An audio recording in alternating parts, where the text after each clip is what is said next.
السلام عليكم ورحمة الله وبركاته. النهاردة هنشرح ازاي نعمل حساب الجوجل بلاي بطريقة سهلة جدا وبسيطة. طبعا لما تبقى جايب جهاز جديد فبتبقى عايز تحمل الابليكيشن بتاعك، سواء اذا كان فيسبوك او واتساب او ماسنجر. تمام، فانت عشان تحمل الحاجات دي بتحملها من على متجر بلاي. فلما بتخش على متجر بلاي بيطلب منك انت تدخل حساب. النهاردة هنشرح ازاي نعمل حساب الجوجل بلاي بطريقة سهلة جدا ومضمونة وكاملة. نتابع مع بعض خطوة بخطوة وان شاء الله تستفيدوا. اول حاجة هنعملها ندخل على الاعدادات، وبعد ما ندخل الاعدادات هننزل هنلاقي حاجة اسمها الحسابات والمزامنة.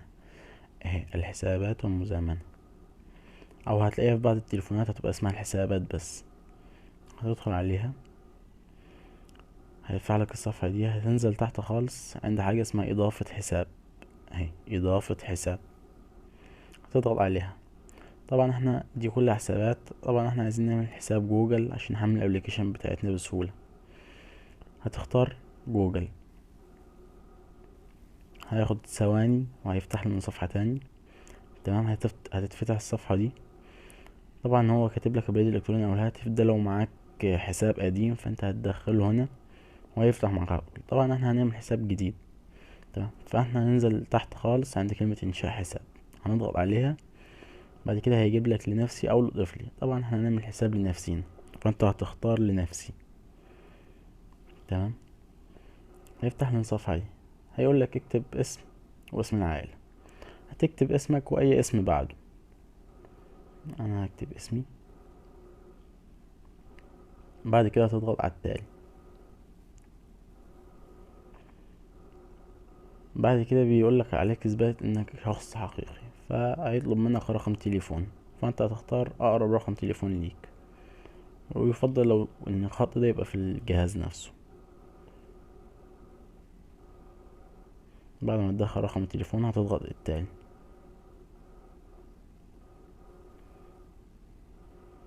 بعد كده المفروض ان في رسالة هتوصلك وانت هتدخل الرمز.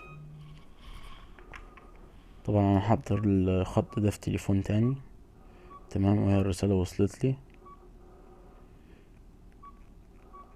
تمام، الرسالة 3 8 7 9 6 7 9 6 1. بعد كده هنضغط التالي. بعد كده هتدخل تاريخ ميلادك مثلا. بعد كده الجنس هتختاره. بعد كده تضغط التالي. بعد كده هو بيجيب لك روابط جيميل. هو جايبها لك عشوائي. لو في حاجة من يوم هتنفع وشايفها سهلة بالنسبة لك، تمام، هتختار حاجة من يوم. انت عايز تعمل رابط بنفسك، انت عايز تعمل في اسم معين في دماغك عايز تعمل بيه الرابط، فانت هتضغط على انشاء عنوان جيميل وتكتب الاسم اللي انت عايزه مثلا. وبعد كده تضغط التالي. بعد كده هيقولك اكتب كلمة المرور. يستحسن ان كلمة المرور تبقى شديدة. انا هعملها حاجة سهلة دلوقتي عشان خاطر ايه، كده كده انا همسح.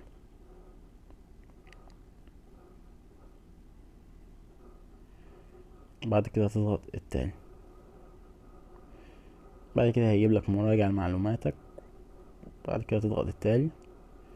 هتنزل تحت خالص هتضغط اوافق.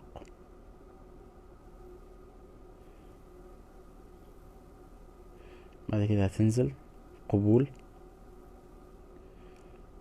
بعد كده هتدخل على متجر بلاي، هتلاقيه اتفتح واشتغل وتحمل منه اللي انت عايزه.